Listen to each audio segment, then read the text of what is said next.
What's going on, everyone? Today we're going to go through a minimalist starting horde base that you can evolve into something greater as you progress through 7 Days to Die.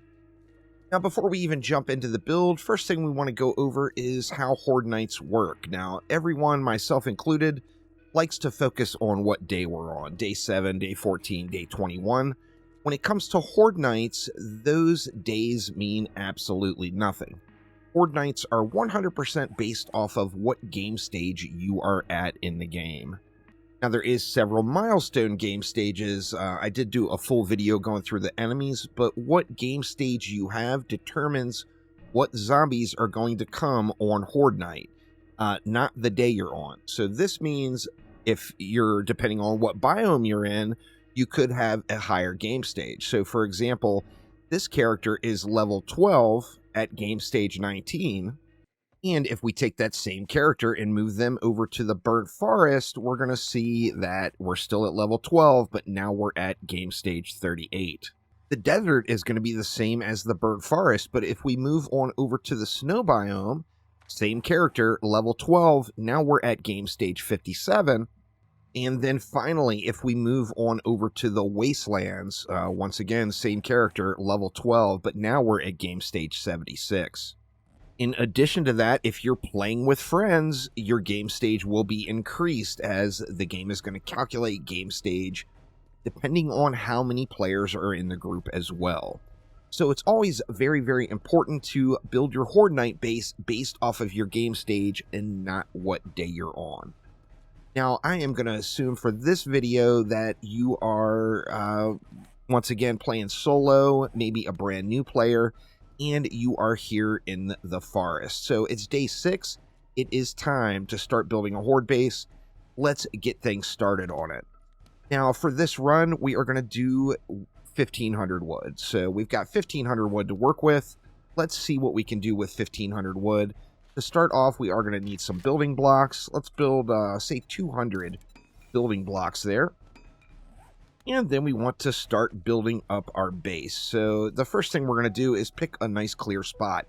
Now, you can build a Horde Night base off of any existing POI and use it. But one thing is for certain, there will be no cleaner and smoother of a running Horde Night than if you build a freestanding Horde Night base yourself. So to start things off, we're going to put one block down. I'm going to skip a block and put one there. And I'm going to skip a block and put one there. Now, we want to follow a few basic principles, even though we are going to do a minimalist base. The first principle is zombies that take damage will not enter rage mode and start destroying things if there is no player within 10 tiles or less. So with that in mind, we want to build our base 11 blocks high. Let's go ahead and build it up to 11 on all 3 of these columns.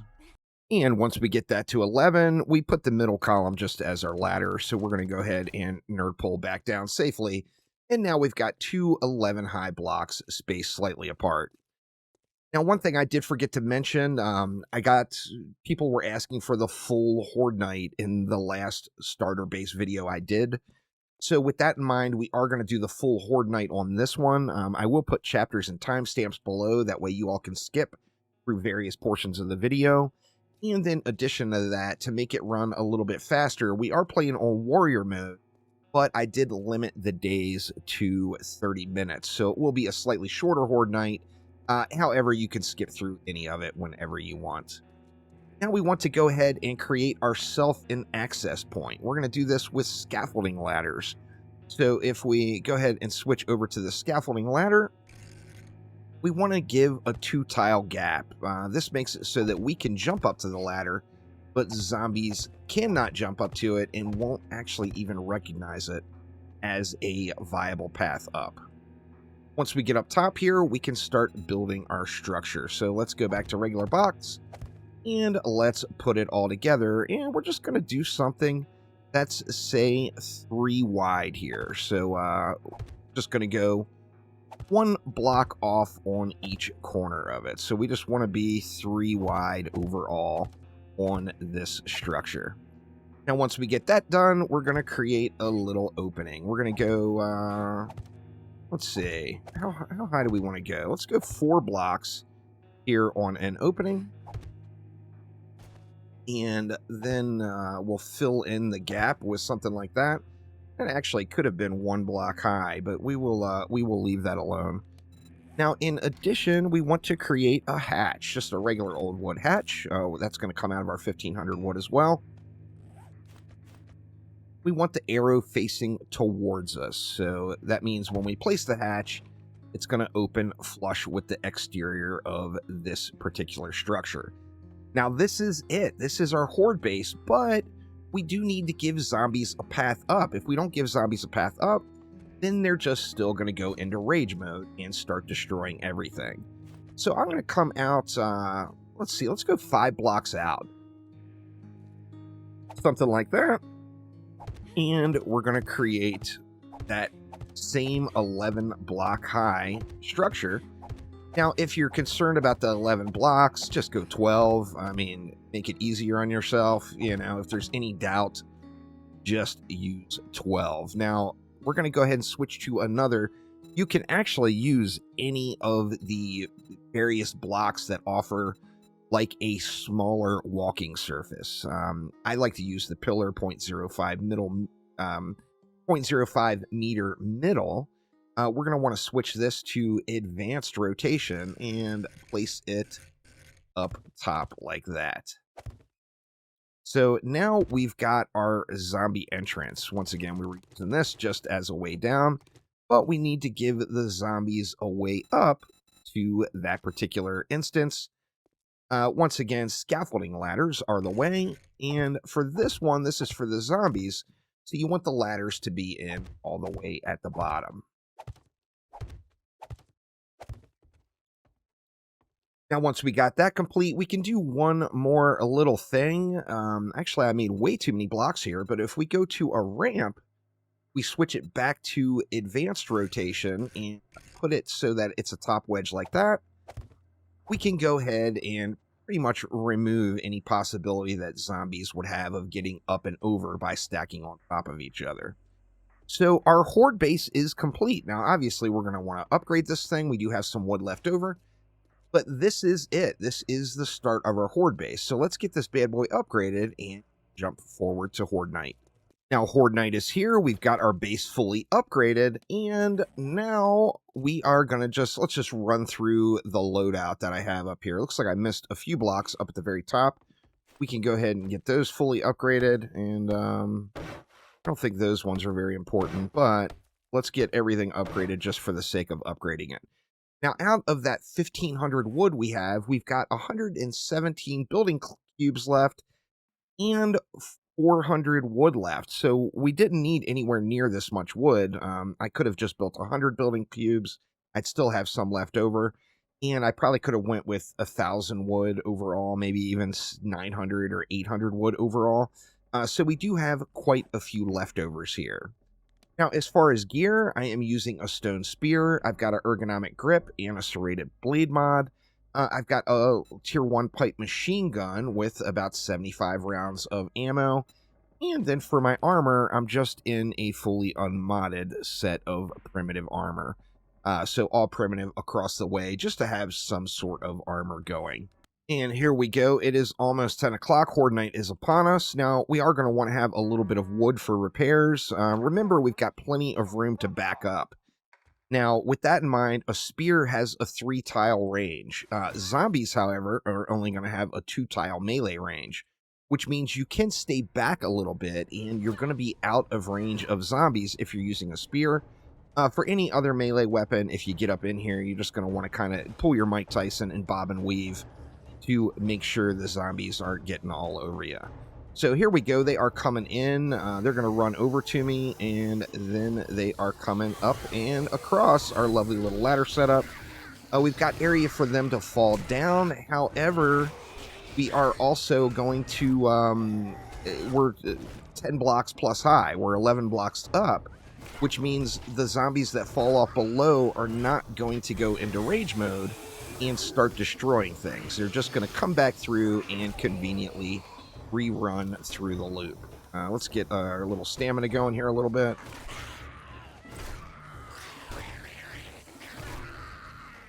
looking quite nice. And this is basically the experience. It is an XP farm like you would not believe. You're able to just sit here and plug away at them. You're going to take some shots depending on how close and how daring you get on your bob and weave. So just make sure you have some food or some bandages with you to get yourself healed up. But this is going to be the overall experience. We're just going to sit here and plug at heads. Eventually, as we get a better spear, we're going to be popping these heads and then additionally knocking enemies back. So once we get a few more points and some better spear work, then this is going to get even easier and easier. Although it is a pretty smooth experience right now. Now, as I mentioned, you will want to make sure your hatch stays repaired. Additionally, the block up above is likely to take some damage. So you're going to want to check on those regularly and keep them repaired up. And besides that, just poke and win. Just poke those zombie heads and you're going to get the win. Now, as you get more points into spears, I forgot to go through my spec. I'll go through that as soon as the Horde Night is over. As we get through more points into spears, of course, we're going to have that stamina being refunded for all of our headshots. All I'm using here is power attacks. If I don't have enough stamina for a power attack, then I just step back and regen the stamina, and I personally don't use any regular attacks. Now, this is just how I play. I've kind of trained myself over the years to just use power attacks, so that is what I like to do. Now, let's go ahead and get through the rest of this Horde Night and see what we can do to evolve this into the future here. Once again, just standard issue head popping. I mentioned it in the last video that this was the experience through the whole thing. People said that they did want to see the entire Horde Night, though. So we're going to keep running it here, even though, you know, the experience is definitely not going to change. It's just going to be this, as long as I periodically check my hatch and the block up above, there's just not going to be any issues. So it's going to be a nice XP farm. We'll be able to collect up the loot. We're actually almost all the way through it now. Well, we're past the halfway point anyway. Coming up on near 1 in the morning.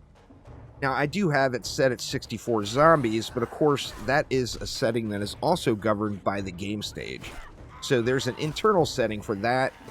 If you're playing solo and you've got a low game stage and you've got it set at 64, you are just not going to get 64 zombies, as the game stage won't allow for it.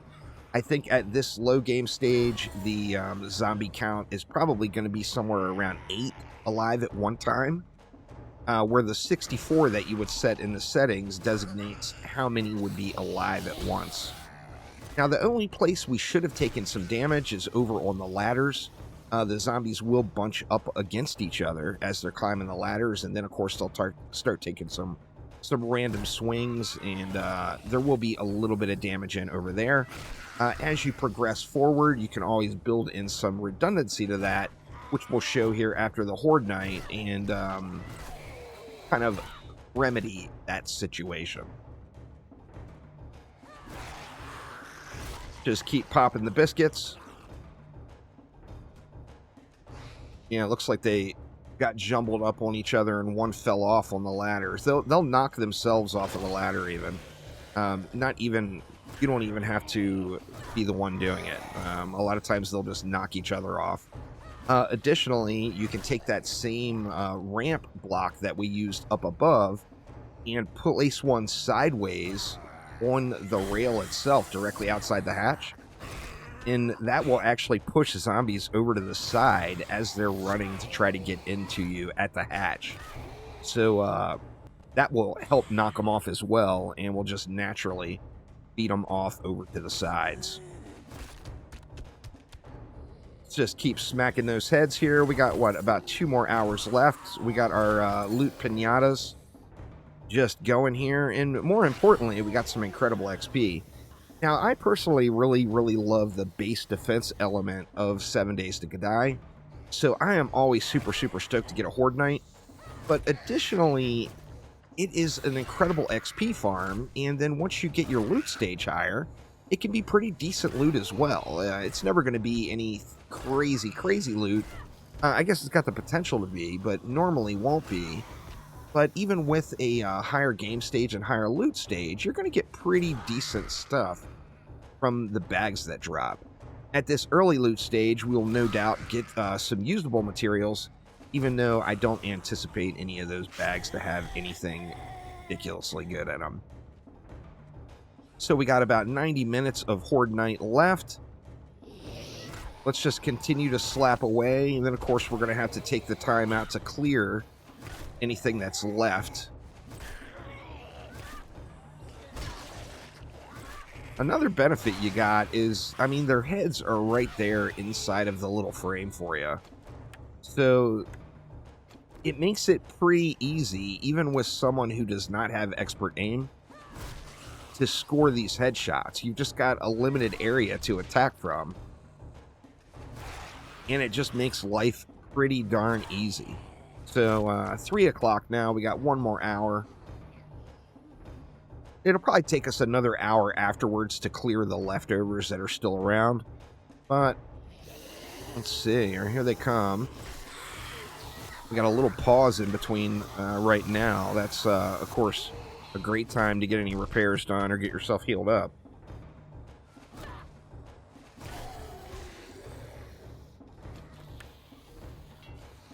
Looking pretty good still. I'm curious to see how much wood we have left at the end. I'm sure there's still going to be several hundred, even with the repairs we made in on warrior difficulty. We're just not going to go through that much wood. Once we start getting more skill points and better spears as well, we're going to be piercing through multiple zombies. So in a situation like this, things like the spear and the sniper rifle are really going to shine, because they're going to pierce multiple zombies, and you're going to be able to get tons of zombie kills and headshots in with just one swing or one shot. Just about there. So Horde Night is just about done. There we go. We got the Survive Horde Night. As I mentioned, there will be some zombies to clear still. We got, looks like it's only one down there. We can just snipe her right off of the ladder here. Yep, and she's got another friend. Wait for this one to come up as well. Of course, they're not going to be moving as fast once you go to daylight.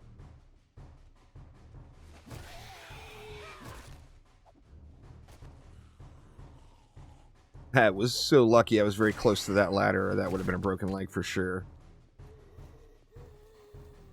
Right, we should have... Oh, there it is. I was going to say, the music is still going.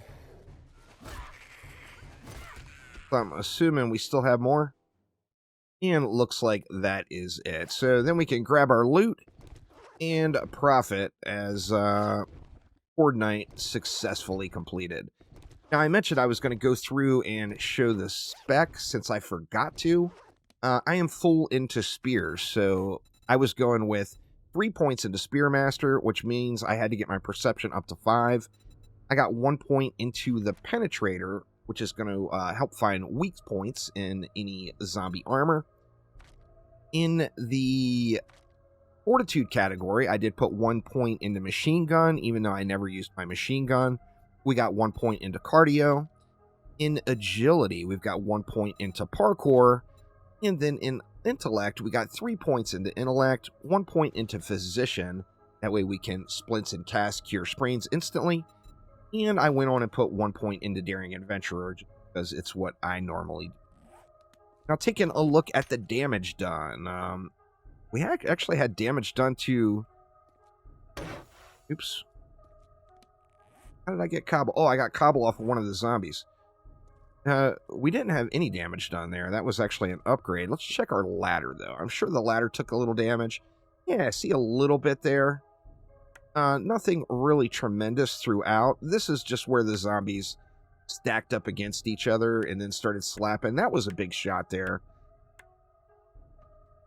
And well, it looks like the rest of the ladders are really in pretty good shape. Let's take a look at our little tightrope here that we had them walking. No damage to that block, no damage along there, and no damage. We had a little bit to that top, nothing to the sides, and then we repaired the hatch a couple of times, so we got a little damage to the hatch as well. Now, we still have, what, 409 wood left, so yeah, we did really, really good on this one. Now, remember, you can evolve this basic minimal horde base depending on what horde night you are on. The milestones that you want to watch out for is game stage 40 is the first one. When you get to game stage 40, you are going to have dogs, but more importantly, there is going to be a direwolf mixed in with those dogs. The direwolf is going to be quite tanky. One thing that I would definitely suggest is try to get the outer perimeter that's going to take damage upgraded to cobble, and it would be a really good idea to get your hatch upgraded to iron. In addition to that, the doggos are not the ladder climbers, so you're going to have to give the dogs a way up. You can do this by just building a stair right off the side. Now, in addition to that, to eliminate some of that zombie damage, if you give a little bit of redundancy, like make this 3 wide going up and put ladders on all of them, you are then going to give the zombies multiple routes up, which means if a ladder does get busted, it's not an issue as, you know, the zombies have another path still. Now, for the dogs, the easiest thing to do is just going to be to build a stairway off of one of the sides. One important thing with the stairs as you build it, definitely make it an easy transition for zombies, so don't just place the blocks down. Actually give them proper stairs. You don't have to do this, but if you do, you're going to find things run much smoother. So if they got a stairway going all the way up to the top, and then with that in mind, you want to ease the transition at the bottom. So zombies do like to get caught on edges. So instead of risking a zombie getting caught on the edge there, you can give them a smoother transition through this little stairway by just going something like that with the alternate stair blocks. Now you've got a very smooth path up. Obviously, you would want that going all the way to the top. I just built that for an example there. And will allow you to continue on with this same exact structure. Now, the next milestone is going to be game stage 44. And at game stage 44, you're going to start getting some birds flying in. So you're going to want to either be alert and aware of the birds coming and manually kill them, or build yourself an enclosure up top. So you can expand out that top platform. You can give it more pillars, make it a big old platform if you really wanted to. And that is going to allow you to create a enclosure. You can put some spike blockades up on, or pardon me, you can put some spike traps up on top of it, and then when the birds come down to try to get to you, they're going to just kill themselves on the spikes. At game stage 59, you're going to start getting cops. Cops, no doubt, will be throwing vomit at you. You can hide from cops, and then additionally, anytime you want to create bars or something to shoot through, always go with scaffolding ladders. The scaffolding ladders, you can turn them sideways, and it's going to look similar to a bar. However, the cop vomit will not go through, or it will rarely go through, the scaffolding ladders. So if you use that as your bars up top on any front-facing area, you can still shoot through at the zombies, but the cops are not going to get their vomit into you. So hopefully this helps everyone out with getting going on their starting horde night. Just a super basic structure that definitely is powerful and gets the job done. So thanks a ton for watching, and I will see you next time around. Take it easy.